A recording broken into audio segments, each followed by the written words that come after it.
Welcome to Free Speech Nation, the podcast with me, Andrew Doyle. I'm thrilled to welcome my guest today, Helen Joyce. Helen is the Britain editor at The Economist. She's worked there for 16 years. Lately, she's been writing more and more about the gender identity debate and has just produced this book, this fantastic book, Trans, When Ideology Meets Reality. Helen, thank you so much for joining me. Oh, I'm looking forward to it. One of the things I really want to clarify from the start, because I think a lot of people are new to the debate or they get very confused by what they read about online. You mention in this, when you're talking about what gender identity means, I think a lot of people don't understand the difference between sex and gender. And you describe gender identity as something like a sexed soul. Can you sort of clarify what that means for people watching? Sure. I think one of the reasons this is so hard to understand is that the language is so mixed up and constantly changing, and words that we all use all the time in very ordinary, everyday ways, have been co-opted to be used to mean something else. Mm-hmm. So, you and I are old enough, as in above about 30, let's say, that... That's very tactful. Yes, that, a woman or a man to us just means, you were conceived male or female and you grew up and, that's what happened. It's that simple. And yes, you might be vaguely aware that there's a few people who have, a disorder of sex development or something like that, DSD, what used to be called intersex, but the rest of us just are male or female. Yes. That's not what a lot of younger people think, and... Then there's this miscommunication. They talk about man and woman as something like social roles. Yes. And when you press them and you say, well, that sounds a bit sexist, they're like, no, it's not sexist. You're like, a woman can do anything. A woman can be anything. Well, fine, I agree with that. I'm a woman. I can do and be anything, that, within the constraints. But if you're not saying women are female people, like, what do you mean then? Who are the women? Like, if they can do anything and they can be anyone, well, then anyone can be a woman. And then they say, well, it's a feeling. Well, a feeling of what? So that's very confusing, isn't it? So if sex is the biological reality of male and female, which most people would agree on, and then gender is the kind of performative roles, boys wear blue, girls wear pink, that kind of the socially constructed elements. So I can understand why that, in those terms, that seems straightforward enough. But increasingly, I see not necessarily trans activists, but trans allies talking about how biological sex itself is a construct, and how even to acknowledge. I mean, we were talking on the show the other night about the Green Party, and a member of the Green Party got in trouble for saying the word woman means an adult human female, someone with the two X chromosomes. This is what that means. And that was perceived to be transphobic. So it isn't just a question about gender now, it's a question about sex. Yes. So, I mean, there are many strands to this story, and I try and unpick what I think are the most important ones in the book. But, in the 1990s, Judith Butler, who's the most famous queer theorist and gender theorist, said that, sex and gender are not separate things. Mm-hmm. She had this concept of sex/gender, which she said was socially constructed. And in particular, that doctors sort of made you male or female, or made you a boy or a girl by declaring which you were at birth. Yes. Which, positions what the midwife does when she says to the proud new mother, "It's a boy," as being something like what the Sorting Hat does, when it says, "It's a Gryffindor," Well, that's why they say the phrase sex is assigned at birth. But it's not, it's observed and recorded. Yes, it's usually observed and recorded well before birth as well these days. Of course, yes. And so people sometimes say, what sex was this person when they were born? Well, they're the same sex when they were born as they were when they were conceived, and the same sex that they'll be when they die, because it doesn't change. We're mammals, and mammals can't change sex. No mammal has ever changed sex. So that would be considered a very controversial statement. Yes, but then isn't that bizarre? Because it's just a true statement. But that is the problem, isn't it? Because of the redefinition of what sex means. Yes. And also the But it doesn't mean anything if it doesn't mean that. Yes. But also the I suppose what you'd say, the dissemination of false scientific information. So people now will counter you by saying, well, sex is a spectrum. Sex is not binary. I know, but it is binary. I mean, you made the point in the book about how there are people who are born with maybe one leg, but that doesn't mean we're not bipedal. A bipedal species. Yes, exactly. Yeah, I mean, do you know what? None of us can keep up with everything that's going on, and we live in a complex world full of science and full of technology, and we're all busy and so on. So, I thought to myself when I was writing the book, if somebody tried to sit me down and catch me out on this, could I actually explain how carbon moves through the atmosphere in cycles? Yes. No, I couldn't, and I've listened to quite a lot of people pitching editorials on the subject of, climate change. Yes. I accept it. I mean, I hope I've looked into it enough that I believe it, but basically we kind of accept the things that we're told in this complex world. Of course. So enough younger people have been told that sex is too hard to define. I mean, I've been sent emails by younger people who think that I'm a massive bigot and are trying to educate me, explaining to me how it's impossible to define the word woman in any Yes. proper, discreet, freestanding way. And I mean, I'm able to do it. So I know you do they're it in the wrong. book very, very clearly.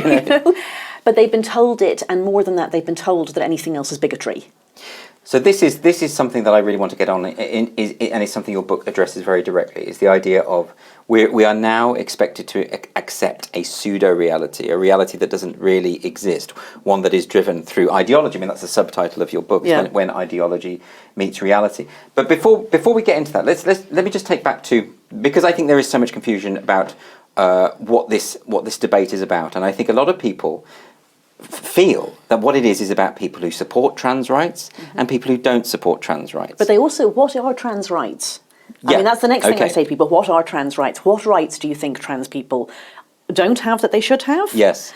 And often people aren't able to tell you, really. No. And I mean, if they can, they will say, the right to not be harassed, not to be, get decent healthcare. I completely agree with all of that. Yes. These are general human rights. Of course, your healthcare, your work, where you live, these things shouldn't depend on how you present, what you call yourself, your title, any of these trivial matters, But if they mean it's your right to insist that everybody else calls you male when you're female or female when you're male. Yes. That's not self-ID. I mean, it's called that. It's called gender self-identification. It's everybody else are the people who have to identify you as being the gender that you're saying you are. It's an illiberal proposition. It is. It's an imposition on everybody else of your version of reality. Yes.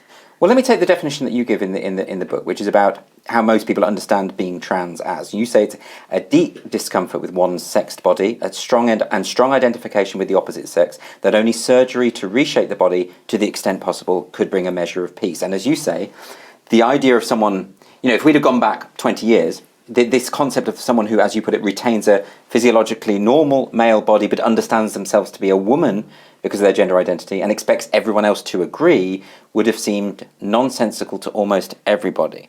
This has happened very, very quickly. So all of a sudden we are expected to accept the proposition that someone is a woman because they say they are, even if they're physiologically male. Yeah. How did that happen so quickly, do you think? So I don't know if you've ever heard the famous saying about, I think it's going broke, like how did you go broke, slowly at first and then suddenly. Right. So there was a lot happening behind the scenes. Yes. And I don't mean in some pulling the strings way. I just mean that, this is the way social change happens. The activists, it was the same for gay rights, it was the same for feminism and the female suffrage. There's people who are campaigning for a long time before it reaches the public consciousness. But I feel that with gay rights, it almost suddenly, it felt like it all happened very quickly, very suddenly. But it didn't. I mean, if you talk to the people who founded Stonewall, Stonewall, I think, if I remember correctly, was founded in 1988, but there had been work before that. Yes, yeah. One of my friends, Bev Jackson at the LGB Alliance, she has a picture of herself, I think it was in 1970, outside the LSE. I think she must have been 17 or 18. Yeah. And the journalist says, what are you doing? It was the Gay Liberation Front, as she says, 19 gay men and her the token lesbian. And she still has the quote saying, it is important to understand that we are not ashamed to be homosexual. Yeah. 1970. Yes. And then 2015 we get gay marriage. So it's not fast, it's just that we're noticing now. So I suppose it's a long, arduous process of persuasion and protest and all kinds of things. But then once there's a tipping point and everything sort of happens very quickly. With the trans debate, I don't feel there's been a debate. I don't think there's been this sort of process at all. So that's really important. That's the big difference. So there was this sort of movement behind, out of the consciousness of those of us who are just trying to get on with our lives, as there was for other identity type movements, if you can call them that. But what was different was that if you were trying to persuade men to allow women to vote, or persuade white people that black people shouldn't be treated, the Jim Crow laws differently, persuade heterosexual people that homosexual people could also marry, you actually had to do the work of persuading them. Yeah. And that was partly because what you wanted wasn't just a legal change. You wanted a whole social change to regard people in a different way, to notice, to see that these were distinctions without difference, that race is a distinction without difference, that from the point of view of voting, the difference between men and women shouldn't be counted. Now what you want is to see people, is for people to see something as a distinction without a difference, when I'm afraid it is actually a difference. Right. I mean, there is a difference between men and women. Physically, fundamentally, there is a difference. And so if you want people to treat it as if there isn't, debate isn't your friend. What you want is just legal change. And Yes. that means that you work in the corridors of power, you work through charities, through foundations, trying to influence legislators, that sort of thing. You try to capture political parties. It's actually quite important that people don't know what you're doing. But that really concerns me, because I've often invited people from that side of the argument to debate and discuss, and they won't do it. Yeah, I was about to say, have you ever succeeded? I haven't. No, and I think it is because, like, if you take the proposition that there are multiple sexes, that we're not a sexually dimorphic species, and you subject that to scrutiny and debate, it falls apart very, very quickly. Yeah. And indeed, the notion of gender identity, most people don't think it's a thing, but to prove it's unfalsifiable, right? Yes. So in a debate situation, it wouldn't. And do you think people know that it's not? Because their excuse is not that. They say people who disagree with them are the equivalent of fascists, or so they even go that far. And you don't with their debate rhetoric. fascists. Punch a Nazi. You don't platform Nazis. Exactly. So they've. And that's their. But do you think it's actually more cynical than that? They know deep down their argument won't be upheld. I don't think it's consciously cynical for many people, although I'm sure there are some that it is. I do think that these beliefs feel different from beliefs that you hold, that you feel you can defend. Yes. I mean, to take a very trivial example, suppose, I don't know what football team you support, but suppose you're none. Same. Let's pretend we have a Man U supporter here. Yes. You're not going to actually enter into a sort of calm conversation on the question of whether this is the best team in the world, because that's not the way they mean it when they say this is the best team. Yes. They're making a statement of belonging, of belief, of support. And if that person were to say, gosh, they've had a terribly bad run, I now have to change my opinion in light of new facts, this is no longer the best team, you would say they're a terrible fan. Yes. They would be letting themselves down. So they're not, their belief is not held in a way that's falsifiable, and there's nothing wrong with that. It's just an identity statement. It's fun. They hang around with their friends who have the same fandom. So that's a sort of belief that isn't intended even to be tested against reality. Yeah, it can't be. Yeah. So I think this is kind of like that in some ways, because it's for a start, it's a highly counterintuitive sort of opinion, and it's a fancy opinion. It's a graduate opinion. Yes. It's not the sort of opinion that, is kind of basic. Yeah. So you seem important. If you understand that it's not possible to define woman and man properly, as I've been told, then, you're putting yourself in a certain class. It's kind of Tony. But it is self-contradictory. I mean, if we were to delve a little deeper into this, if we take the idea that everyone has an innate gender identity that is unique to them, and that the way that you determine what your gender identity is you just feel it. Yeah. And yet there is no such thing as male or female. These are nebulous things. What is it feeling? What is it exactly? Yeah. That's what I want to ask. What are you feeling? And how can it be anything other than based on sex stereotypes? Because if I think about the number of young people who now identify as non-binary.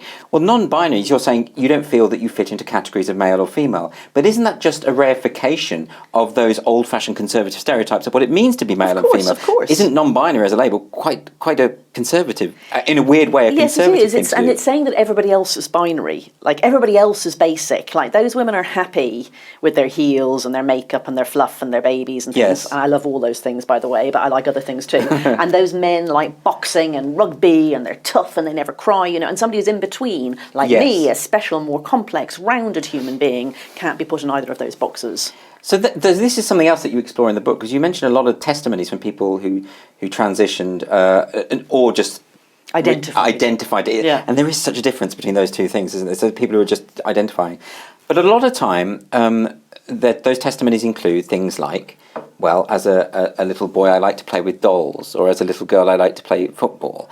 And whereas when I was growing up, it was very much the case that the progressive argument was, well, it doesn't matter if a boy wears dresses, it doesn't matter if a girl's a tomboy, and that should have somehow changed. That's an odd thing to me. It is very odd, and that's one of the reasons this happened in a way fast, is generations change, and once you've become an adult and you've settled yourself in the world and maybe got married and started with family life and that, you don't notice that things are changing, and you and your cohort are continuing with your own merry beliefs. I thought that we had solved the question of whether men and women could do what they liked. Anything, what they damn well pleased, basically. Yes.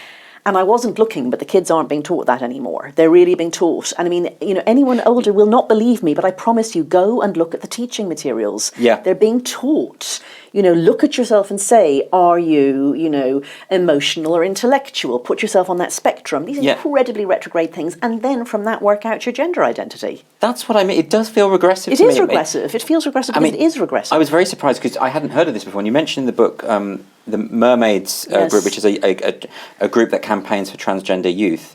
And you say that there was a leaked presentation from one of their training sessions. Yeah, a teacher recorded it.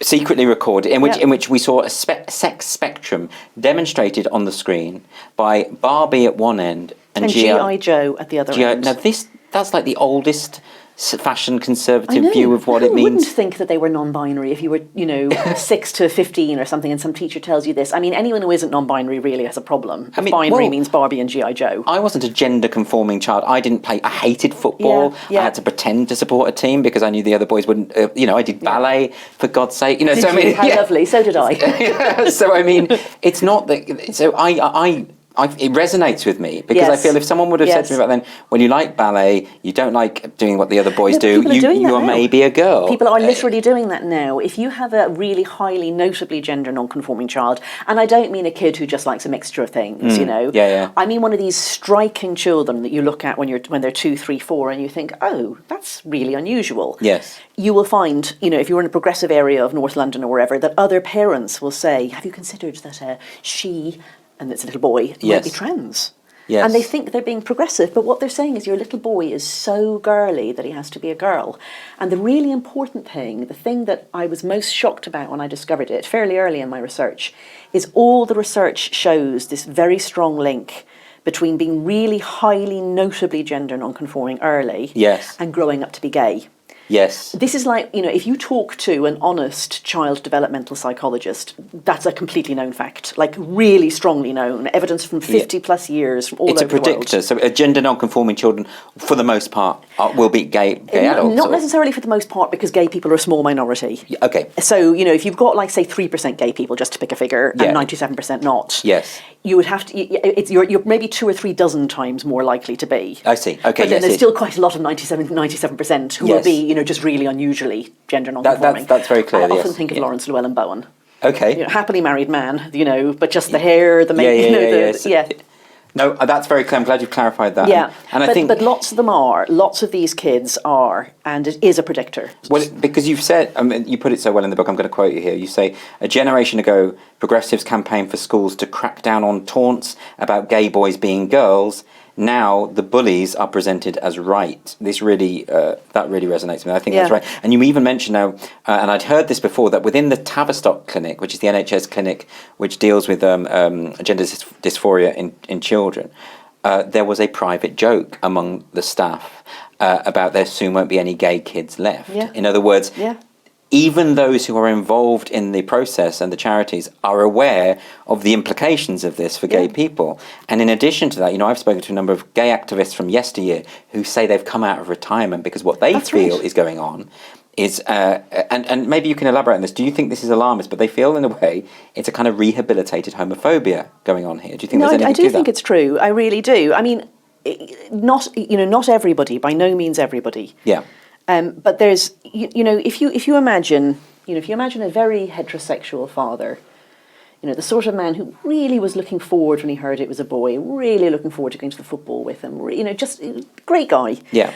And then he has one of these little kids, and I mean, I know kids like this, and this is not just that they like playing with their older sisters, dolls. My little brothers used to play with my dolls. They used to hit things with them and then pull the legs out and chew them and things like that. Yeah, well, that's more of a masculine. Yes, I know, but you could say they were playing with the dolls, But there are these little boys who are just kind of camp, flouncy, camp sounds too adult in a way. I call them swishy. Okay. Fey, they're really quite likely to grow up to be gay. Yeah, and people used to call them pre-gay. Proto-gay or pre-gay, yeah. Because it's not sexual yet. They don't know. They don't have a sexual feeling. They need to get into puberty, and then their body tells them what it is, why they've always been so different. There's a whole Curb Your Enthusiasm episode about this with a young boy who's so obviously going to turn out gay, and his mother just won't see it. So that's not said now because there's these myths that, actually we're the same from the head up, even though we're not the same from the, from the neck up that we are from the neck down. Yes. That gay men don't have to be camp, which is true. Lots of gay men aren't camp. That's true.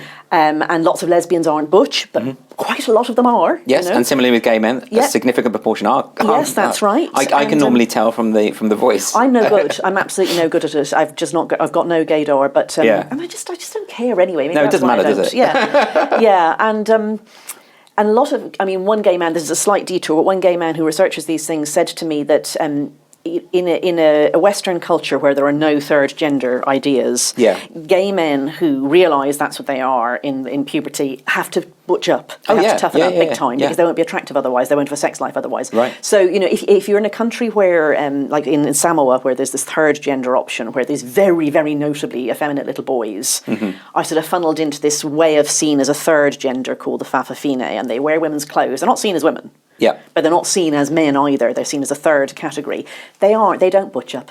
Right. They still swish around the place because nobody's made them, But aren't they used as evidence to say that sex is a spectrum? Yeah, but I put it in the book. I put a lovely quote from the Samoan Prime Minister when he was talking about this, because Samoa, funnily enough, is the world's women's weightlifting producer of all the champions. They have these incredibly strong, large women who win the weightlifting championships, but now they're being beaten by males who identify as women, including a particular New Zealander who's going to be in the Olympics as the first openly transgender this is Laurel Hubbard, who is a New Zealander who transitioned pretty recently, like maybe 5-6 years ago, a male in their 40s, and is beating the Samoan women who are 17 to 22, prime weightlifting age, literally the world's strongest women.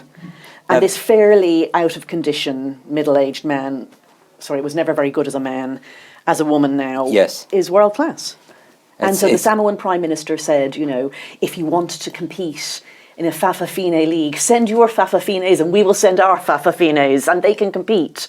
But this male does not belong in the women's competition. It's very interesting. It's even as we're talking about it, you say man or male and then you think, have I said the wrong thing? And I use the words male and female, and I will not give those words up. They are biological words for things that not just humans, but artichokes and holly bushes and sharks, whatever you like, are as well. These are things that go way back in evolution. This is it. I mean, I if someone transitions or wants to present as the opposite sex, I have no problem with using those pronouns. I have no problem with, out of courtesy, doing that. Using the name that they want to use. I have no problem with any of this, but I won't pretend that biological reality has been thwarted. Exactly. So I use the words male and female as this bedrock biological reality. Yeah. It's rather hard, I have to say, when you're looking at a male person to remember that you are meant to say she. Yes.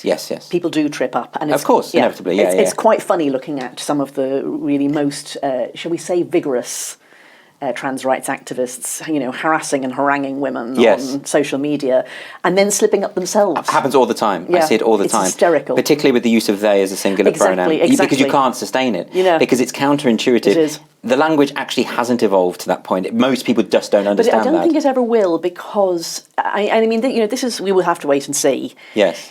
I believe that we are strongly still mammals. We managed to forget it. We put on our suits and our high heels and we head ourselves into TV studios and the like, and we forget that we are, just hairless monkeys. Bringing me back down to earth here.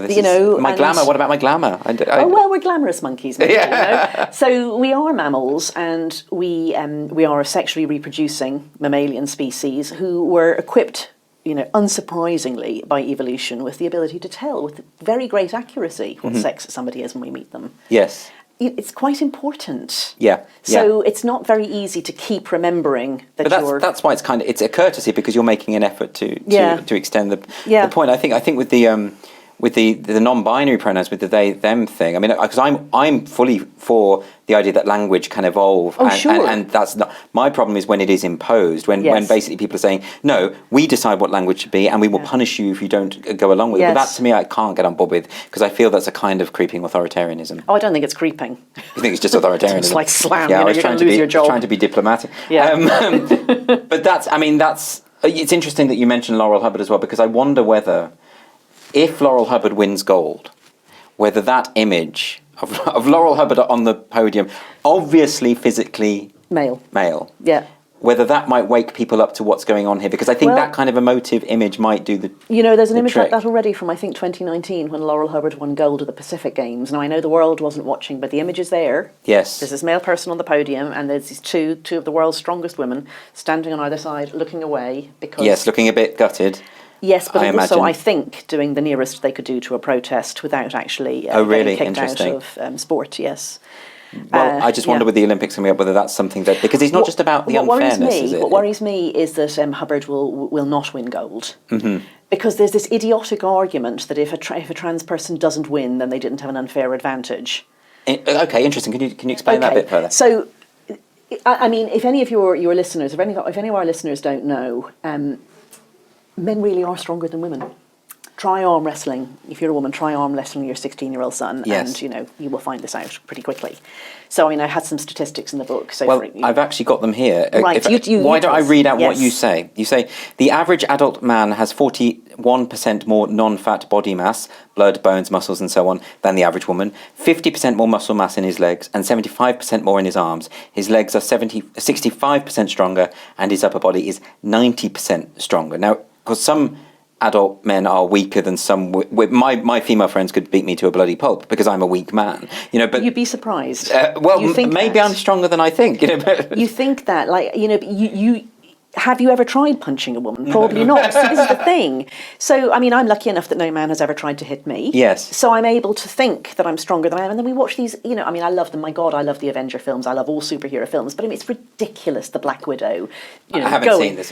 No, but just a human. She's not just a female. She's human. And there's gods, and she's beating them. Even if it were the case that I was weaker than a lot of my female friends, that wouldn't disprove the point that the average is clear. And so what the concept you're looking for is the concept of male sporting advantage. Yes. You take two people who are exceptional to the same extent. Yeah. So Michael Phelps is not just male; he's exceptional in many ways for a male. Yes. Like amazing wingspan, huge feet, very flexible ankles that make his feet like flippers. Yeah. Bunch of other stuff about how much size of his lungs, etc. And obviously amazing drive and brilliantly trained and everything. And that's why he's the person who has won the most gold medals ever. Yeah. In the Olympics. Right, so now imagine a woman who has all of those things that, compared with the average woman, she's that much taller. Compared to the average woman, she has that wing size. Yes. Compared to the average foot size, she has those feet, but she's XX, not XY. She doesn't go through this puberty that's driven by testosterone. Yes. She will be a certain amount behind Michael Phelps. So that's puberty, the male advantage. Puberty is the key point then. Yes, puberty is the key point. Because the counter argument that I've often heard is, trans women in sport take... they suppress their testosterone. Yes. Now, not in every sport they don't. In the Olympics, yes, they do. But anyway, that's irrelevant.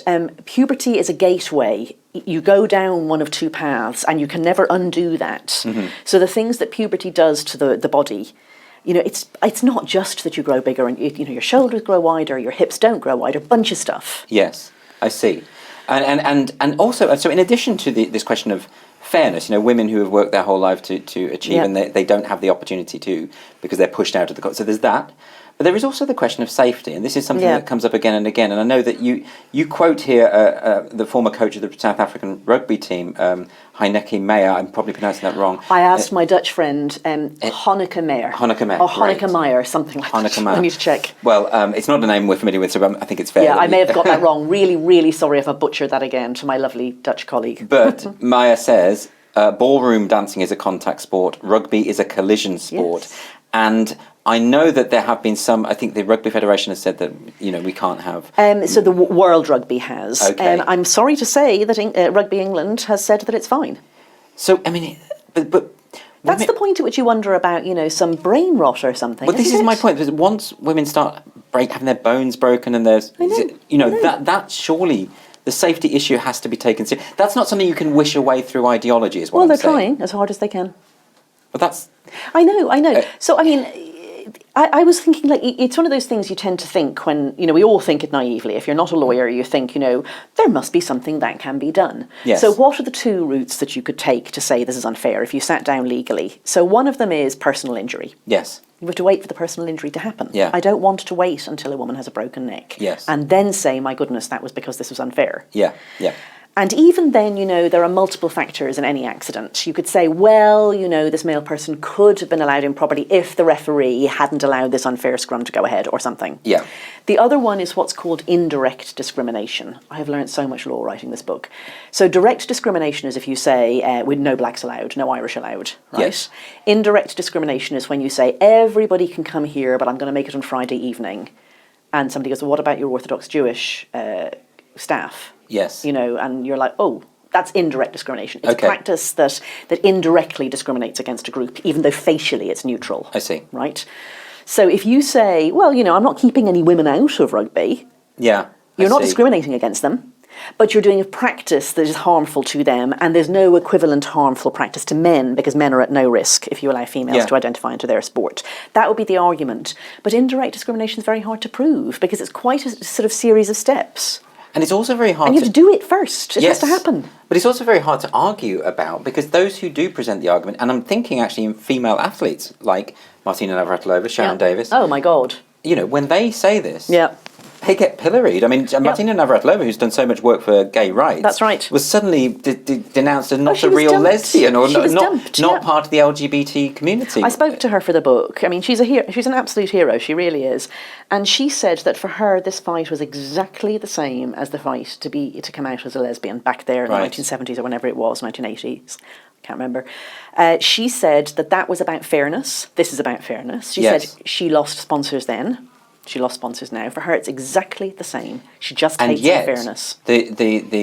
Your detractors would say, well, actually, all they're trying to do is they are replicating the fight for gay rights that happened. Yeah. They would say that they'd say that pulling the ladder up after them. Well, this is it. They would say that and I've seen it a lot since that Channel 4 series came. What was the series? It's a Sin, and it was about the AIDS crisis, and a lot of people were saying. There were even some commentators saying, how dare these gender critical feminists say they like the show because they are replicating the kind of prejudice that gay people used to receive. And actually, it's not the same for all sorts of reasons. One, I have to say, is when I was a kid, you would commonly hear openly homophobic comments from teachers, even just on TV. Yeah. I don't hear openly transphobic comments anywhere. I'm not saying people aren't. No, absolutely. I'm saying it's just not as widespread as that. It's also that the words are used in totally different ways. So what homophobia means is an irrational prejudice against people who are sexually attracted to or in a relationship with someone of the same sex, or that you think might be. Yes. Like who acts in a way that makes you think or whatever, Yeah. Now, if you don't want to be in a sexual relationship with somebody, it's kind of none of your business who they're in a sexual relationship with. Yeah. So what's your rational fear? Like, what's your fear or dislike? It's just nosiness on your part. Yes. Transphobia could be similar. It could be that you look at a man and you think that's not actually really a man. That's a woman dressed up as a man. I hate people like that. Whatever. That would be transphobia. That would be the same. And that's not what they mean. No, it's not what they mean. That's right. Because that I'm sure I can envisage that. I can see that there will be some. It's more against, of course, trans women because it's men who are punished much more severely for turning themselves out. So we acknowledge that there certainly is transphobia. That it's a thing. That there are people who hate trans people irrationally simply because they are hateful people. It's very, very like homophobia. It's basically the same in the sense that it is an irrational fear, disgust, loathing, whatever, of people who transgress the rules for the sexes. But the problem I have is that whenever, for instance, say Stonewall is criticised, they interpret any criticism, however legitimate, as evidence of hate and transphobia. Yeah. So in other words, I don't think I've ever even heard the word transphobia used accurately in this whole debate. It's always pinned to... You have to talk to a trans person. If you talk to a trans person and they tell you about some of the things that are said when they walk down the street, that's transphobia. Yes. And that's... But when, I'll give you an example. Eddie Izzard talked about, I will say he, because I'm talking about the time that Eddie Izzard described himself as a man in a dress. He talked about when he first started cross-dressing, that he went into a public toilet and he got changed for the very first time to go out and publicly dressed as a woman. Yeah. And he came out of the cubicle and there were 3 15-year-old girls standing there who shouted at him and said, "What are you doing in here?" Right. He calls that transphobia. Right. I'm sorry, it was the women's lose. They were probably scared. Yes. There was this grown man coming out. So it's a conflation. Yeah. He was in the wrong place. He shouldn't have been there. And again, I'm saying he because this was Eddie Izzard when Eddie Izzard was identifying as a man. I'm not trying to misgender anyone. Like you, I try to be polite and use the pronouns that people want. But I'm talking about a historic event here. Yes. Historical. So that's described as transphobia, but I don't think it is, because it's not irrational. So then this is crazy, because how can we have this debate that we need to have? I mean, I'm sure that some critics of your book will call it transphobic. But it's happened already. Yeah. And that means that, and it's obviously not. So this is the key point, is that it's so obvious. You're so obviously for equal rights for everyone. Yeah. You're so obviously compassionate about people with gender dysphoria. This is a question that we have to have about the notion of gender identity ideology and what it does. And you quote actually Sharon Davis talking about how lots of athletes and parents contact her privately. Oh yeah, she never hears anything the other way privately. It's hundreds of people. And I've experienced this as well. Me too. Lots of people in the media Yep. or in politics, and they say to me, I can't express my views on this openly. I think, and there is a kind of consensus. Everyone gets it when you talk about it.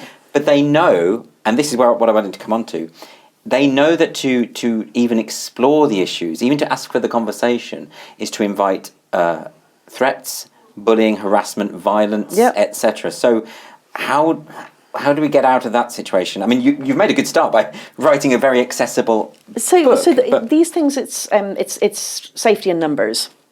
Right. I mean, Maya Forstater, who's someone I admire hugely. So for those who don't know, Maya lost her job, goodness me, 2.5 years ago it must be now. Yes. At the time, there was a public consultation on changing the current system here. The current system is that you can change the sex on your birth certificate after going through a fairly medical gate-kept process. Yeah. You don't have to have surgery.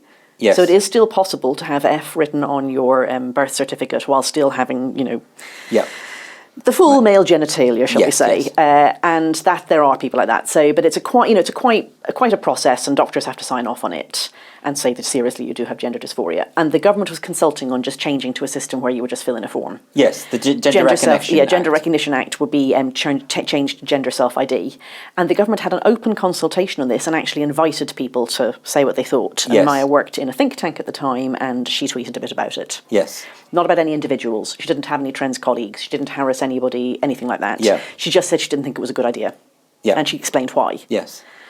And she lost her job for that. Yes. So she went to an employment tribunal to say that this was unfair. And in fact, the judge in the first tribunal said that it wasn't unfair, that her belief that male and female were, immutable things was not worthy of respect in a democratic society. I remember this was a shocking development, I thought. Absolutely. So that was, I think, that must have been Christmas 2019 that happened. Yes. Now, she fairly recently went back to the higher court, and they overturned that ruling and established that, noticing that there are two types of human being and that they don't turn into each other. I think that was a key decision, because had that not have happened, it would have meant the discussions would have been legally prescribed as well as That's right, because the first employment tribunal doesn't actually set precedent, whereas the second one does. Yes. So it is now legally the case that it is a protected belief to say that you understand that male and female are not the same thing. And people at that point, they commonly say, but that's not a belief, that's just reality. Yes. There's actually a sort of second element to it, which is Maya's belief isn't just that there are two types of humans, because you could believe that and think it's totally unimportant. Mm-hmm. She says it's actually important to take that into consideration, in particular for women's rights.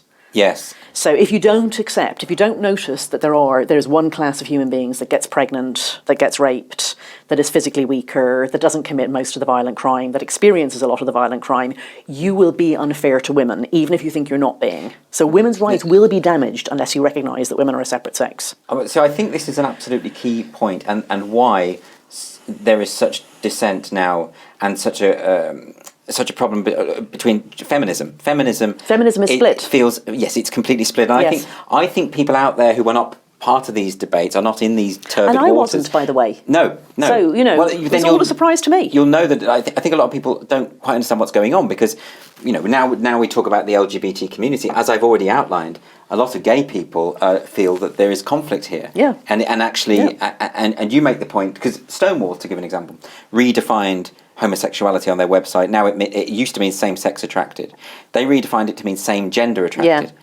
But of course, a gay man is not attracted to someone because of how they identify. I mean, if I say I'm a man, I'm just not part of the dating pool of a gay man. I'm just not. That's the point. Yes. I could say I am, but I'm not. And actually, this is at the core of not just what it means to be gay, but also the struggle for gay rights. Yes. And so the idea that we can just redefine that. And it's absolutely bizarre. I've even heard it described as a homophobic policy or a homophobic idea. I've seen some videos. TikTok is very interesting for some of the craziest videos.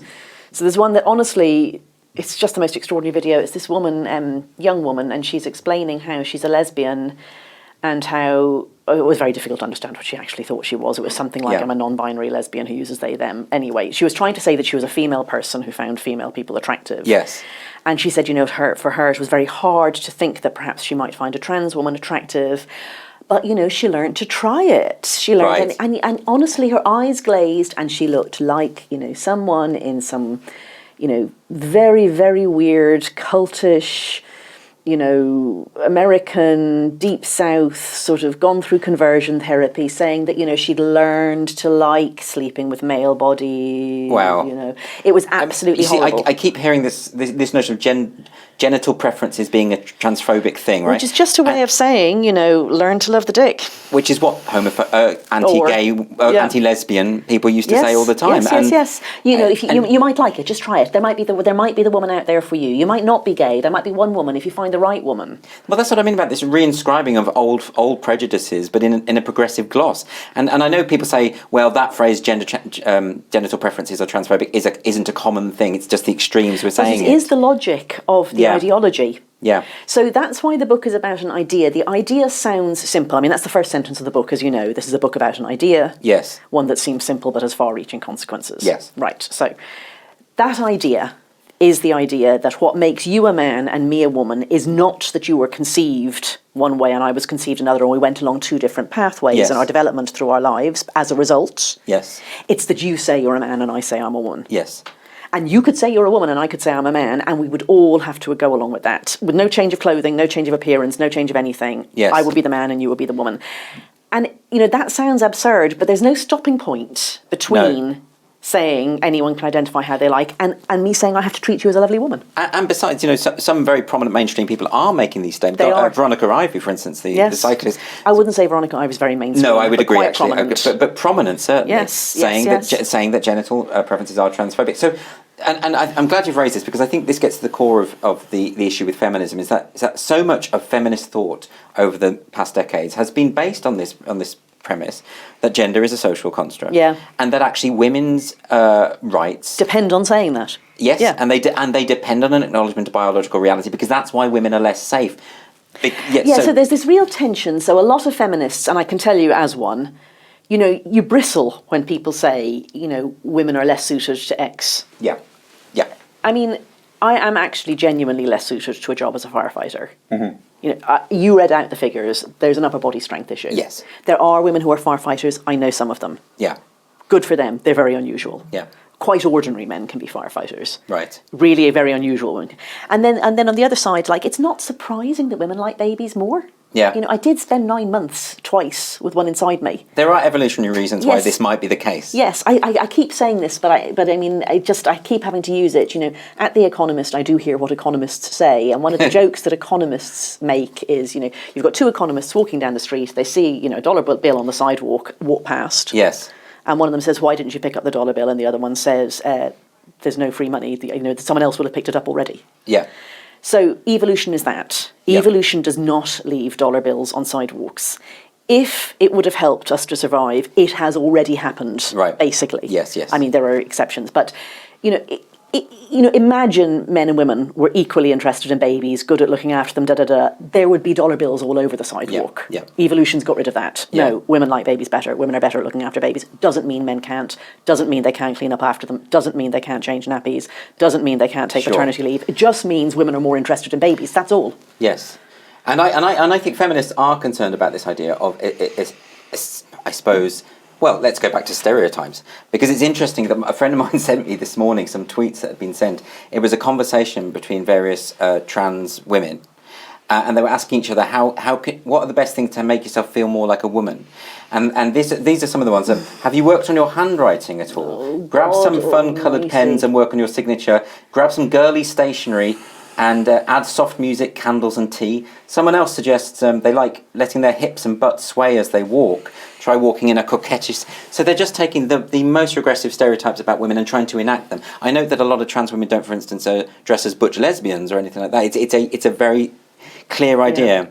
So I can see why feminists have a problem with this, because it sounds a bit like misogyny. Yeah, so I mean, I have two sort of, they sound like they're clashing ideas about this. So one Okay. is, there's no question whether people think that I'm a woman. I'm a fairly ordinary looking female person, so Yes. people could, read me as a woman. So I can wear what I like and nobody mistakes me for a man. Yeah. And believe me, I do. Yeah. So, and I have short hair and I mostly don't wear makeup and I put my heels on specially for you. So, yeah, but now imagine you're actually male. Yeah. And for whatever reason, it is more important to you than anything else that people think you're a woman. You can't do what I can do and just go around the place without putting some effort in. I see. Yes. So you're doing these things, and I know trans people I really respect and like who don't believe any of this ideology nonsense. Yeah. They're deeply gender dysphoric. They need to find a way to move in this world.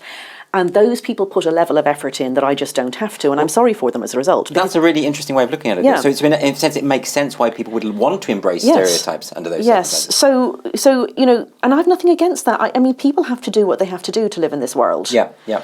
So if you are a male person and you want people to understand, so somebody once said it to me, they said, most trans people don't pass as the opposite sex, they pass as trans. Yeah. So you meet them and you understand what this person is trying to do. And if you were a nice, non-prejudiced person and they're not doing something ridiculous like trying to get into women's sports or, demanding access to the rape crisis centre or something like that, you feel a deep sympathy and you want to help them, you know? Absolutely. And so you don't make comments or unless you're a nasty person. Yeah. So that's why. But then when they sort of suggest that that's what makes you a woman, because that's the bit that bothers me. It's the ideology bit that bothers me. Yes. Because in order to try and make this feel as complete a fantasy as possible, you go beyond saying, look, I accept I'm male. That really bothers me. I need to move around the world with people accepting me as female as much as I can. So I'm going to do these things. Hopefully people will be nice. Some of them aren't nice, but there you go. I'll do my best. They say those are the things that make everybody women. Not just me look like a woman. Everybody is a woman. So suddenly, if you're not womanly enough, you're cast out of womanhood. Yeah. Or we all have to do it, or that's what it means. Or you pretend that biology isn't real. It's so irritating. That's really interesting. What about the this question that you've raised now about you mentioned the refuge centres, for instance, and let's go back to the actual practical issues of being a woman in a world where the overwhelming majority of violence against women is committed by men, and that's just a fact. Yep. And there is obviously good reason why women who have been through domestic abuse and violence would not like to be with male-bodied people in a refuge centre or certain spaces. That strikes me as an obvious proposition. And people will say, when I say that, I'm scaremongering. There isn't an epidemic of men identifying as women to get into toilets to commit sexual assault. And that's true. There isn't an epidemic of that. No, there will be some. How would you counter that? So two ways. One is that safeguarding rules are not about the extremes. We don't say, most men aren't paedophiles, so let's not bother checking who becomes a teacher. Right. No, we check who becomes a teacher because some men are paedophiles. Yes. So that's the first thing. Got it. And then the second thing is that it's not actually just all about rape and violence for women. I mean, maybe a quarter of women have experienced some sort of serious violence or sexual violence, like, intimate partner violence, sexual violence. Nearly all women will have had some disturbing and unpleasant experiences with men, whether that's flashing or groping or the tube or whatever. And if you want to run a centre for traumatised people, as those who have experienced sexual assault or domestic partner abuse, you will have to run a trauma-informed service. And trauma-informed service understands that people, we are animals. I've said this already. People have instinctive and instinctual responses to threat and to fear. Yeah. You're going to need a female-only space for a while for people to heal. That's no insult to most men. It seems obvious. Really, I know most men aren't rapists. Yeah. I mean, there was this very stupid phone-in a while ago on a radio station. I won't say which particular radio host, but he was particularly annoying. And he was berating a woman who called in to say that she didn't like mixed changing rooms. And he said, why would you object to me being in the cubicle next to you? Do you think that I'm going to do something? Yes. That's not the point. The point is that I can't tell which men are going to do something. I need you all out, thanks. But also I feel uncomfortable. So I think it was just 2 weeks ago, there was a big debacle in a spa in America. Oh, yeah. Because a woman complained because a naked male-bodied person walked up to her and her young daughter, and she was complaining, but she was called a bigot for raising the complaint. I don't think it's unreasonable that in a women's changing area that you're not going to see a penis. I don't think that's unreasonable. No, it really isn't, and most people think it isn't. But in California, the law is that you're not allowed to discriminate on the basis of either sex or gender identity. Now, imagine you're a busy legislator. That sounds fine. Yes. You don't know what the problem is. Yeah. But gender identity means that you can say you're a woman. And I mean, you know, I could say, well, you're putting it on, but I mean, this is not a falsifiable thing that you say you're a woman. Yes. So I have no grounds upon which to challenge this statement. So if you say that a spa, this particular spa, it's a Korean spa, and it has sex-separated bits, and you're entirely naked. Yes. Like you go in and you use the hot tub or whatever, you're completely naked, and you're in these sex-separated bits. You can't discriminate on the basis of gender identity. You can't turn anyone away if they say that they're the sex that is there. So, I mean, you know, you could say, well, this is just exceptional. But again, safeguarding is meant to be to try to stop the exceptional situations. Absolutely extraordinary editorial in the LA Times, which is the biggest newspaper for LA, old, proper newspaper, explaining very carefully that maybe, you know, women need to be educated out of their bigotry and they shouldn't be insulted and put down about this. But, you know, really, they would have to learn to cope with the fact that there are male-seeming or male-appearing genitals. And I'm reading this thing and I'm going, they look like they're male because they are male. Well, it's that denial of reality again. And, I know, and it's also male-appearing genitals, for goodness sake. And then there was another extraordinary article that I read, it was a bit older, because this has been happening for years. California's had these laws This was just for a years. viral video that went... Exactly, because somebody had their phone out. Yes. And the other one, it was even madder. They quoted a trans woman who does this, who goes around the place and strips off and deliberately goes into places. And it said she is adamant that it is essential to normalise male genitals in female spaces. I mean, and that's I'm talking a mainstream big newspaper here. We are not talking Twitter rows here. That's an incredible statement. It's an incredible statement, but it's going to come. That's fast becoming law across America because Biden's Equality Act. I saw a mainstream. I'm not going to name names. A mainstream leftist commentator in this country saying the problem with that case in the spa is that why is your daughter looking at people's genitals? You need to, I know. You need to train your daughter not to do that because it's rude. I know. This is incredible, and also as you've alluded to there, it doesn't matter if there's only a few people who identify as. A few men who identify as women in order to explore that fetish of exposing themselves. Yeah, it's a very common male fetish, that one. It's the most common male fetish. Well, I was going to say, that is a common fetish, right? Yes. So to suggest that it's just never going to happen is really naive. You don't write laws on the basis that nobody will exploit them. Yes. You know, that's ridiculous. We write the laws specifically for the situations that people might exploit. Well, and one of the very clear examples that you explore in the book is about prisons, the way in which gender self-idea is obviously going to be exploited. Yes. Not just because actually being in a women's prison is safer than being in a man's prison, particularly if you're if you're guilty of sexual assault. You know, so there's that. People will for their own safety do that. But women have been sexually assaulted in prisons as a result of men identifying as women and going into those prisons. It's not a myth. That's actually happened. That has happened in Australia. It's happened in Canada. It's happened here. It's happened in many American states. It's very hard to find data about it because they record these people as women. So they put this down as a female-on-female crime. So that's the problem: is that people are going to think. I'm making this up almost because people don't report on it very much. But also because it's mad. Well, there's also that. You know, so I think that's one of the reasons this has gone so far is it's so mad that people just don't believe it can be happening. Yeah. So when I first stumbled upon this in 2017 or so, you know, I didn't get my head straight on it. You want me to tell you that story? You want me to tell you the stumbling on it story? Please do. Yes. So I was just asked to write an article about it. I knew nothing about it. This had passed me by. Just completely by accident that you were just asked. Yeah, somebody said like, why? You know, what's going on here? Kids keep coming home from school and saying, you know, such and such is non-binary or such and such is trans now or whatever. What's happening? And I was like, no idea. I'll look into it. And when was this? 2017. So relatively recently. Yeah. I mean, I knew nothing about it. If somebody had asked me about it then, I would have said the summary that you read out effectively. Yeah. I was vaguely aware that there were some people who, for reasons that I had never given a moment's thought, really felt uncomfortable being of their sex. Yes. And, you know, I had probably never formulated the thought in my mind, but I understood that there were doctors who did something. Yeah. And I hadn't gone as far as thinking, oh, male brain and female body or anything like that, which is just stupid because, I mean, your brain is part of your body, so it's the same sex that you are.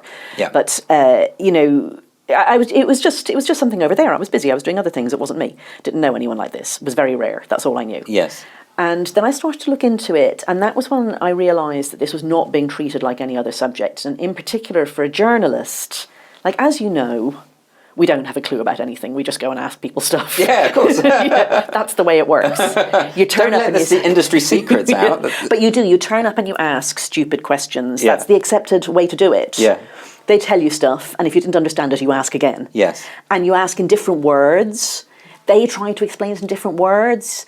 until both of you have a meeting of minds and, finally you've registered what the balance of trade actually is or whatever, And I have done that on, deforestation in the Amazon, political corruption in Brazil, because I was based in Brazil for years. I was the finance editor for a while and I really didn't understand a lot of that there until I asked questions. Right. I've written about paedophiles, I've written about sex offending, I've written about pornography, I've written a lot, And never was I not allowed to just ask a clear, polite, carefully phrased question and get an answer. Like somebody might say, we don't call it that anymore. So people were putting you off, in other words, from... Oh, I was getting emails from people I knew were very nice and good people saying things like, I know you don't know this, so I'm going to forgive you, but you are literally like a Nazi asking a Jew to come on a platform and be shot. I mean, this is... Literally. Well, they use that word very liberally, shall I say, the word literally. I have these emails. Yeah, I can believe it. I've seen this kind of thing. And this was me saying, I'm writing this article, I'm interested in what is being taught in schools, I'm interested in the way Stonewall's ideology has changed, I'm interested, in the treatment of gender dysphoria. This was not me saying, I think trans people should all be shot or some nonsense But they don't this. see the distinction. They see the idea of, as I said before, raising questions is tantamount to fascism. But this included some really nice people who bothered to explain to me that what I was doing was fascism. They wanted to give me a chance to recant. They weren't these horrible cancellers. They weren't people who did it publicly. They did it privately. Well, that's something. I respect these people still. I think they've been told that people like me hate them. Yes. Yeah, and they believe it. Yeah, of course they believe it, because they're told it all the time by their entire community, by the organisations that are meant to represent them, by charities with good names like Stonewall, that people like me want them dead. But this is going to be why it's so difficult, because actually we have to have these conversations, not least because so much of this is having an impact on children. Yes. And you mentioned in the book that one of the main impulses for writing the book was the experience of detransition. That's right. Do you want to tell us a little bit about that? So, really, I had the good luck to meet one of the early gender doctors, a chap called Richard Green, who retired and lived in London for a bit, and he died, I think, in 2018, 2019. Mm-hmm. But I met him in 2017 when I first got interested in the subject, and he was the person who did the very first study of children who said that they were really meant to be the opposite sex. Yes. And that was in LA, 1970s sometime. Can't remember exactly. It was a long study. It was very well done, and he wrote a whole big fat book that's out of print now about it. And he said nobody thought we would treat these children. Nobody would have dreamed of treating these children with surgery or drugs or anything like that then. We just wanted to know, did a child who felt like that grow up to be an adult who felt like that? And what he discovered was, no, children who feel like that grow up to be gay. Yeah. Not all of them, but that's the overwhelming majority. Yes. Almost none of them grow up to say that they really feel like members of the opposite sex. You make the point in the book that the statistics are in on this, that the vast majority of kids, once they go through puberty, that their gender puberty dysphoria... teaches them. Yeah. Or maybe it is before resolved. puberty, it's resolved. Yes. Yeah. Yes. But if you've already gone in there with the hormone blockers, and you've started that process... You've stopped the process whereby the world and your body and your maturing intellect and whatever teach you that it's okay, that you can be the person you are in this body. But I think a lot of people won't believe that this is happening either, because it seems okay. Because also in every other sphere of life, we know that young children are not qualified to consent to anything. But you have to believe in the idea that somebody can be a different sex in their soul or their mind. Yes, in a religious way. Yes, and if you believe that, it all makes sense. Because then you believe that, that somehow, it's injected into you at conception or something, that something happened at conception, that you have a soul that doesn't match your body. Yeah. And if you believe that, of course, why would you leave a child to be living in the wrong body? But yet that premise, to me, strikes me as faith, pure faith. It is pure faith, but it's often not examined. People, people are told it, and none of us are experts in everything, and... you're told it by all the learned societies and the charities with good names, and the government seems to think it too, and so on. So why would you be questioning this? You're busy. And the government would think it because Stonewall think it, and Stonewall have the that's who you call in. It has influence absolutely everywhere, but if they're wrong, then all of these other quangos and the civil service and other bodies will be wrong as well. And I've become very cynical, I must say, about big institutionalised charities and think tanks and so on since writing this book. I didn't realise, I had no idea the extent to which, after their initial mission is completed, they move on. They now want to survive, so they find the next cause. And it's the same people. It's the quangocrats and charitocrats who just circulate between these, and they go from one that does autism to one that does guide dogs for the blind to one that does trans kids, and their business is business. Yes. And they have to keep going. Yeah. I mean, and when it comes to children, I mean, you actually quote the statistics of how rapidly this has happened. You said that in 1989, when the Tavistock Clinic opened, there were 2 referrals, both young boys. By 2020, there were 2,378 referrals, almost 3/4 of them girls, and most of them teenagers. Mm-hmm. Not only does that reveal the extent of how quickly this has escalated, but it also implies that there's an element of social contagion here. There is. And particularly, I mean, I know because I used to teach in a girls' school, and I remember being very struck being on lunch duty. I was told to watch the girls with their plates because they would try and just take a leaf of lettuce and go and sit down because anorexia was everywhere. Yeah. Eating disorders were everywhere, that was not a thing when I was a kid. Yeah. Girls weren't doing that at all, right? So the idea that teenage girls are not susceptible to social contagion is demonstrably false. Yeah. And this seems to be something that is particularly the case with girls. Why do you think that might be? I mean, nobody knows, and it's one of those things that people don't study because it falls into the unpleasant category of sex differences, and sex differences are not meant to be studied and not meant to be talked about. Yes. It is true to anybody who knows teenagers. Yes. So I'm in my early 50s, and I have a friend who's some years younger than me, and she and I were talking about the book, and she was telling me that when she was about 14, they had a talk in school about this new disease, bulimia, and it was explaining how, some children, some girls mostly eat and then throw up, and in it said they might even use their toothbrush, put a toothbrush down the back of their throat to make themselves sick. Yes. She said a week later there were 14 girls in her class who were putting toothbrushes down their throats. Now, I had that conversation with one of the young trans women, detransitioned women I talked to in this, and she is a lot younger. She would be 25 or so now. Yes. And I told her that story, and her face sort of went red and her eyes welled up, and she almost couldn't speak because she also has an eating disorder. It was eating disorder first, and then the experience of thinking that she was in the wrong body. And she said, I put my toothbrush down my throat to make myself sick. That bloody idea was in some wretched educational video that was shown to lots of teenage girls in, I think, the 1980s. Yes. And now there are little girls or young women or teenage girls all over the damn world sticking their damn toothbrushes down their throat. And I've just contributed to that, I'm afraid. Right. I mean, it's the same with self-harm. Yes. Actually, that was a similar thing. I remember doing teacher training where they... foolishly said something about this. But it became a contagion. And I think that's something that we have to address. Yeah. But we're very silly about it. Like, everybody knows it. Like, it's in Dr. Spock. Did you ever see the Dr. Spock books for kids? No. In fact, with Dr. Spock, it was baby and childcare. Like, there were these great books, tens of millions of copies. Yes. And he said he quoted a mother who said once when she went out, like, some evil genius said to her to say to the children, "Don't put peas up your nose." Yeah. And she came home and they'd all put peas up their nose. Right. Okay. But it really matters because lately I've been seeing more and more of these videos by detransitioners. Yes. People who say, I wish I could go back. I wish I'd have had better advice. Yeah. Kira Bell's a famous example in this country, and she says if when she was younger someone had said, your body, it's fine. Your body is fine. Nobody said that to her ever. I know Kira. She's lovely. She's a lovely young woman. She's bisexual, lesbian. She's still not really very sure where her sexuality lands. She would be a notably gender non-conforming person. Yes. I mean, she's obviously a woman, but she's just an unusual person. She's now taken Tavistock to court. Is that right? Yes. So she had a very miserable childhood, which the wretched gender therapists never asked her anything about. And then she was trying to work her sexuality out, and she was looking at these videos online, and she ended up finding trans videos. Yes. Was it these trans men, meaning girls who take testosterone and who talk about how great it makes them feel, because testosterone does. Yes. You're stronger, your emotions are a bit dampened down, it's kind of exciting, you're going through a big change, Yeah. Cut a long story short, she took puberty blockers for a bit, she took testosterone, she had a double mastectomy when she was, I think, 18, and then when she was 21, she said what she actually thought that somehow they were going to do was actually turn her into a man. Yeah. She didn't want to be a pretend man. She didn't want to be, when she took her clothes off and looked at herself in the mirror, she was a woman without breasts. Yeah.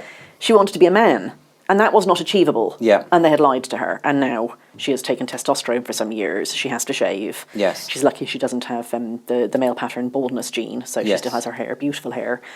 So the guidance was really... She had six therapy sessions, but they weren't therapy sessions. I've talked to therapists about what you have to do with kids who have gender dysphoria. She did not have therapy. It was tick box. She was a school refuser. She was in a very miserable situation at home. She was highly depressed. She was struggling with her sexuality. None of that came out in these sessions. So are you saying that the people involved with the guidance were willing her to undertake these changes? I mean, I wasn't there, but they were going through a tick box situation where they went like, do you feel like you were meant to be a boy? Yes, great, next. But that's such a big question. Because what do you mean by boy? The ideology is that if you say that's what you are. So she's gone to court, yes, but I mean, a lot of Americans don't understand this. They think that she's sued because Americans like suing people. Yeah. It's a hobby for them. She hasn't sued at all. What she's done is taken a judicial review. Yes. Which is a totally different thing. She gets nothing from this. She'll get not a penny. She's putting an enormous amount of unpaid work in to trying to make other children's treatment better. Yes. So that's what she's done. And the first hearing found that children were not capable of consenting to the treatment pathway that she was put on. And there's a subtle and important point here. The way this treatment pathway goes is prepubescent child comes in and says, I'm really meant to be the opposite sex, or I really am the opposite sex. They say, great, lovely, wonderful, dress, change your name, whatever, puberty comes along, block puberty, cross-sex hormones, surgery. Yes. Nobody comes off this pathway before the cross-sex hormones. Oh, because the counter people will say, well, puberty blocker, that's not forever. Parents are sold it on that basis. Parents are told that nothing irreversible happens. And they're also told that if you don't do something, your child will kill themselves. So that is the most terrifying, almost threat. But I can understand it's quite abusive. I can understand that a child with gender dysphoria could have suicidal thoughts, and especially if you suggest it to them. By the way, quite. It's the most suggestible thing there is. Yeah, that's where I was sort of going with that. Listen, it's a miserable experience thinking that you were meant to be the opposite sex. You really need to be supported and explored. People need to say to you, you can be and do anything, let's talk about it, whatever. It could come from abuse. It could come from a lot of things. You don't be mean to somebody. No, compassion is the key to this, isn't it? But compassion not lying either. Right, and also interrogating what the issue is, rather than coming at it with a preconceived idea of what the solution is. I mean, some of the detransitioners I know say that their parents really wanted a child of the opposite sex, and that they think now, looking back, that they were unconsciously trying to be loved by their parents.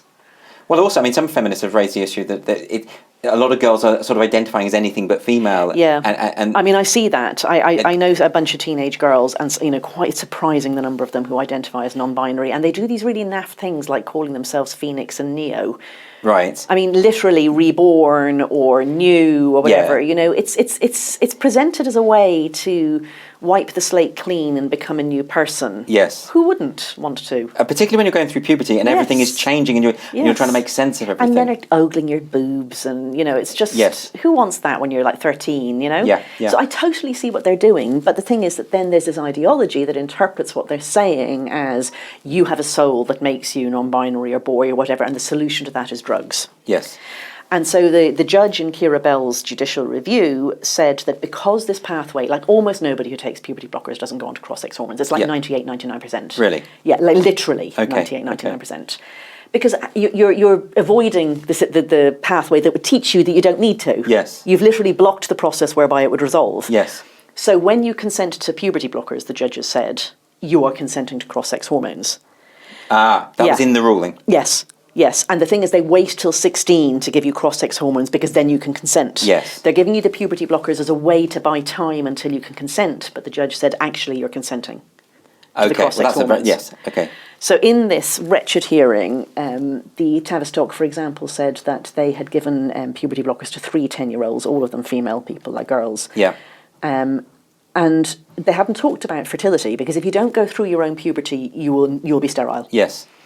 And I mean sterile, I don't mean infertile. I mean, I was infertile, both my children are by IVF, but I wasn't sterile. Yes. I mean sterile, I mean it is not going to be possible for you to have genetic children. But again, people will think this is amazing. You're talking about 10-year-olds. Yes, but the thing was they didn't talk about it because, and they asked, and the lawyer for the endocrinologist for the Tavistock, because the Tavistock refer you to an endocrinologist to get your hormones, your hormone blockers, said that they didn't need to because if these children wanted, they could come off the puberty blockers at 14 or 15 for a year or year and a half, let their ovaries mature enough that some eggs could be collected and frozen, and then go back on the puberty blockers if they wanted, and then on testosterone.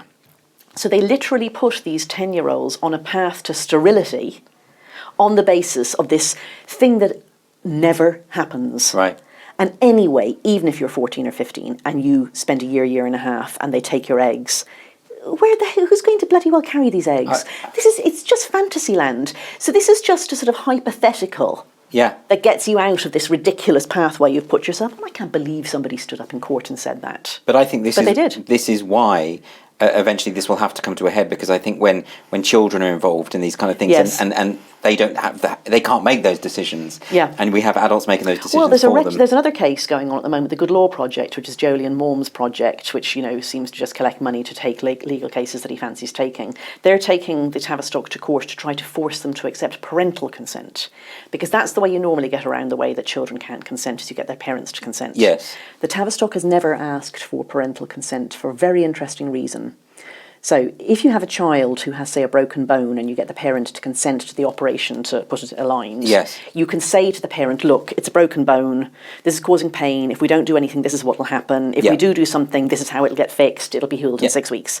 Straightforward. Yes. Yeah. Gender dysphoria nobody can see, and nobody can feel, and nobody knows what will happen with it. Only the person themselves can tell you how bad they feel. Yeah.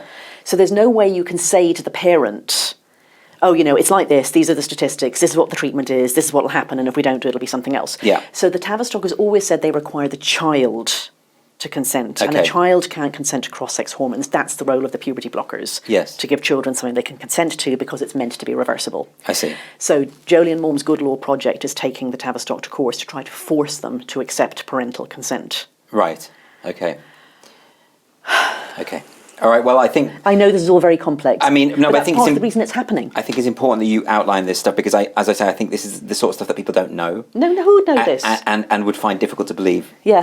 So I was talking to another journalist the other day, and he said that he was asked to write about the... he's not British, he's elsewhere. He was asked to write about the Keira Bell case. Yeah. He writes about legal things, because it was just interesting and it went all over the world. And his editor said to him, it's awful what they're doing to these poor trans children. They'll kill themselves if they don't get their drugs. And, these people, these homophobes, blah, blah, blah, And because he's an old-fashioned journalist who reads what's said, he went, that's not what it's like. And now he's nearly as obsessed as me. Yeah. That's interesting. It just takes one sort of tipping point, and then takes you asking the questions and not just letting it go by at drive-by speed. That's why I think it is in the interest of the more extreme trans lobby not to allow the questions to happen. I can't help but notice. I mean, I've talked about the threats and things like that, and threats of violence, but actually there's more than that. There's a rhetoric of violence more broadly. Yes. So when, for instance, even the phrase TERF, trans-exclusionary radical feminist, which has become like a slur, like witch. You can say it when you're not allowed to say the C word. Exactly. Right, exactly. And I've seen so many genuinely misogynistic posts. It must be fun, mustn't it, if you're a real misogynist? This gives you such cover. I mean, when the J.K. Rowling debates were happening, and someone collected all of the screenshots of the abuse she'd been having on Medium. And they were rape threats. They were to do with... I'll rape you with a baseball bat with, nails in it. It was just misogyny of the kind I've never seen. So, I mean, that's why it feels regressive. Now, I know that's a minority. Like, most trans people would find that abhorrent. Yeah, this isn't about trans people. This really is not. I keep saying this in the book. It's about an ideology, and this ideology is a misogynistic, homophobic, totalitarian ideology. And I think this is worth emphasising, that because I think this is actually doing a disservice to trans people. Hugely. I mean, for a start, it's associating them with some awful things. Yes.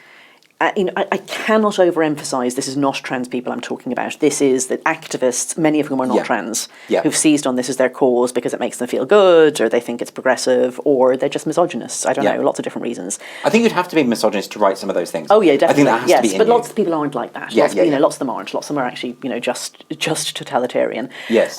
So this is their cause, but if you look at what they're trying to do, like what are the actual things in the real world they're trying to do? Put rapists in women's jails. Get males into female sports. Make sure that children can be sterilised if they say they think they're of the opposite sex. Make sure that women can't have any words to describe themselves that can't always be used for males.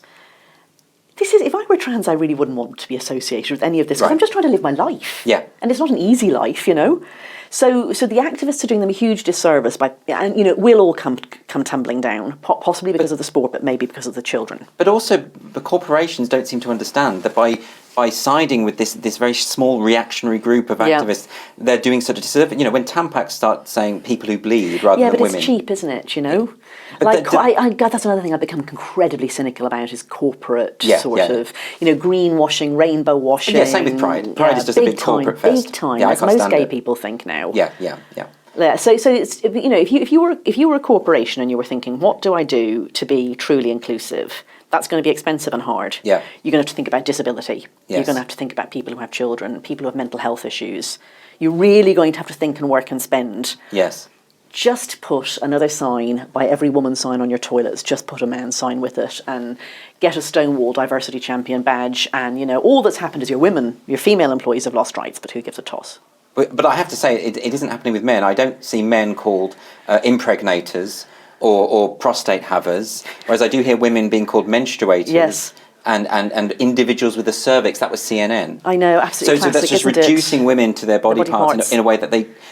Also, Wimxn, WOMXN. Apparently it's meant to be Womixen. Womixen, yes. I don't know if it is. I thought it was Remixen. It doesn't matter. No one can pronounce it. Yeah, I go Wuxamuxen. Because X is obviously the most progressive letter in the alphabet and should be put in instead of all vowels. Right, I see. Yes, because my name is Hexalexen Wuxamuxen. I mean, I'm making this up. People claim that this is the word Womixen is more inclusive than woman, but I don't see Emexen. I don't see people censoring the word man or men. So this does make me think... It's coming your way. Maybe, okay. Yeah, maybe so in happening. the book, somebody pointed out to me that if you search cervix haver, you will find many things. Yes. And in particular, advice to women to get their cervical smears will say, anyone with a cervix. Yeah. But they never do this for men in the prostate check. I haven't seen that yet. Yeah, so they don't say prostate haver or anything like that. Yeah. And she said, Google testicle haver, and you will be asked, did you mean testicle shaver? So I tried it, and yes, indeed, I was directed to buying kits for de-hairing men's special you want to watch your Google man searches garden, now, Well, anyway, I put this in the book, and one of the people who read it before it came out that I had asked for a review messaged me and said, by the way, testicle shaver is now on Google. Yeah. Or testicle haver, is now on Google. Haver. There's now testicle havers. It's coming your way. Well, that's something to look forward to. Yes. But I think in order to combat all of this, we're going to have to get beyond these linguistic tricks and these games that are going on, which is all part, I think, of this false reality. Yes. But also, people stop having to stop siding with these very aggressive and violent... can I give you an example of a corporation doing this? A dictionary.com. Yeah. One of the biggest online dictionaries. They put up an article explaining what turf meant. This went up last year. But their example phrase was punch a turf. Yeah. That's a mainstream online dictionary implicitly endorsing violence. So it's not just that they are, rainbow washing or going along with it, but they're actually... That'll have been some algorithm, because that's the way that those dictionaries work. They look for common uses of words, so it's actually even more revealing than you are saying. Wow. But you would think someone producing the article would think that's not It might have gone past without anyone seeing it. Well, they put it up in a big box, though. Maybe. Well, yeah, maybe somebody thought it was good. Yeah, like Punch and Nancy. Yeah, but it will have come up as an algorithmic search. A journalist I know who writes for a big American outlet said that she was trying to write an article about this argument here in Britain between different flavours of feminism, because this is where it's happening. And the sort of people like me are called gender critical. Like, we're critical of this idea of gender identity ideology. Yes. So she wrote her article and she said gender critical feminists. She explained who it was, and her editor tried to change every mention of gender critical to transphobic, because that was the style guide. That's the style guide? That was the style guide, and it was the style guide that was produced by GLAAD, which used to be called the Gay and Lesbian Alliance Against Defamation and is now just GLAAD. They have this style guide for journalists, that explains that, male and female are bigoted terms, and that, you don't refer to trans women who've just been arrested for rape as trans women, because their transness isn't relevant, and yada, yada, yada, But anyway, gender critical is meant to be like saying that somebody is a race realist. No, I've heard of this as kind of rhetorical sleight of hand from those who want to undermine gender critical feminists. You're just a transphobe. You're just a transphobe. But for it to be in a style guide, that is astonishing. But see, this is what I mean about the capture. This is the thing about the capture by the charities and the think tanks and this world, this NGO type world. Yeah. They produce style guides, policy documents, you imagine you're a busy politician, you're meant to have an opinion on absolutely blooming everything. Yeah. And, in comes this bizarre issue, like somebody's going, what's your position on gender self-identification? You're like, position on gender self-identification? I've never thought about it in my life. Yeah. Oh, Stonewall have a guide. Yes. And then that's where the problem starts. Yeah, and I mean, you can see how this happens. It happens right across the board. So what do we do about this? We have to come to an end very soon, but I mean, I could talk for hours about this because I have been talking about this non-stop for 2 years. I have a very, very, very long-suffering husband and 2 long-suffering sons. I'm sure they're just sick of the whole topic, but they just have a little off switch. But it does matter, and because it isn't just actually about the issue of women and gay men and children and all these other things. It's about our perception of reality and the need for us to have a shared understanding of what is real and what is not. And a language that we can share between us as well. Yes, exactly. One of the things that we haven't touched on, and it's a short point to make, is this is a highly linguistic movement, and a lot of social justice movements at the moment are highly linguistic. They put all their effort into policing the things that people say rather than what they do. Yes. And that isn't just because it's easy, cheap activism. It's because it's the way that they think reality is shaped. They think that language makes reality. Yes, it's the postmodernist idea. Yes, it is. Yeah. So, everything is socially constructed. Lots of things are socially constructed, by the way. But not everything is socially constructed. There's a bedrock there. They don't see that. So they think that if they police our language, they can literally change reality, that those male people will no longer be male if nobody's allowed to say it. And that's why you get these phrases like trans women are women. Yeah, it's catechism. Which is... Yes, it is. It's dogma. It's like, I mean, It's said to bring it into reality. You've mentioned here Robert J. Lifton's phrase, which is a thought-terminating cliche. Yeah. I think it hits a nail on the head. And actually, I loved that. When I read that, I got shivers down my back. Well, it's perfect. That's exactly right, because it's designed to end the conversation. He says that. He said it's a short. You might have the full. A short, something like plausible sounding catchphrase that is the start and end of any conversation. Yes. So I've had that so many times. You say, well, come on, what about, trans women in women's sports? But trans women are women. And that, yes. QED. Yes, but then, I've seen these arguments on Twitter endlessly, but then what is a woman? A woman is someone who feels that they are a woman. Yes, but what is that? And that's a circular definition. Right. Yeah, so, we're on the same page here, but so it's what do we do? What do we do? Well, I think that's interesting what you mentioned about language, is how do we bring back shared definitions, even phrases like safety. When trans activists say, to raise questions, you are making me feel unsafe, yes. Which means that employers have an obligation then to do something about it, yeah. right? I feel unsafe, or I don't, because I don't stoop to that level, you know, but I could easily say I feel unsafe when people, call me a cervix haver and tell me I'm not allowed to describe myself as a woman and that I have to accept rapists in my jail if I'm ever put in jail. Yes, yes. So, that actually is unsafe. It is unsafe, right, that's what it means. But that's like body unsafe as opposed to, head word unsafe. Yes. So then how do we get... Well, what I'm asking is, how do we get past this linguistic minefield? Obviously, I hope a lot of people will read my book. Yes. So, I really did try to write a book, and the reason I called it Trans, which has got me criticism because people say, why am I, a non-trans person, writing a book about trans people? It's not a book about trans people, it's a book about an idea. Yes. I wanted people who, like me in 2017, were thinking, what's this all about then? Yeah. To pick this book up and to know now what it is all about. So that's one thing I would say. I'm not just saying it because I wrote it. I just think, if you want to know what's happening, this is what it is. I think that's key. I think your book's very important because of that. And I also hope that a lot of the people who are repeating mantras such as trans women are women and ending their thought there, terminating their thought there, will read the book and at least have an understanding of where the criticisms come from. And maybe then they'll stop saying anyone who says that is a transphobe, because they might understand the basis. I think they say it because they're afraid to let the thought go any further themselves. Yeah, maybe. That's what the Robert J. Lifton one, it's thought reform in communist China is what the book is about. And it's about how you learn to put the thought police inside your own head. You don't rely on other people to tell you what you're allowed to think. Yeah. You learn to stop yourself from thinking the wrong thing. Yes. It is about wrong think. It's very Orwellian. Yeah. Lots of things are said to be Orwellian, I know that, but this really is Orwellian. It's become a cliche, and yet it's a cliche because it's so accurate. Yeah, oh my God. And that's why I put one of Orwell's quotes at the beginning, Yeah. Freedom is the freedom to say that 2 and 2 is 4. Yes. If you have that, all else follows. I've butchered that. No, but I know exactly the aspect you mean. And, So what do you do? It is a reshaping of reality in that way. Yes. That's what's going on. So what do you do? If you're worried here, you could just try to level up. Another one of Maya Forstatter's phrases. Yeah. So, if you've never dared to talk to somebody about this, talk to somebody about it. Say, did you see that Laurel Hubbard person? Did you see that thing about putting male rapists in women's prisons. I'm just a bit worried about that. Or, the trans kids thing's worrying me. Like, just be open-ended. And try to ignore. I mean, for instance, when people get threatened, when Selina Todd, the professor of history at Oxford, has to have bodyguards to her lectures because she has gender critical views, that signals to everyone else: don't you dare raise questions about this. That's what that achieves. Yeah. I mean, I asked Selina because I put her in the book. I said, "Do you still have to have bodyguards at your lectures?" And she said, "No, that was one term."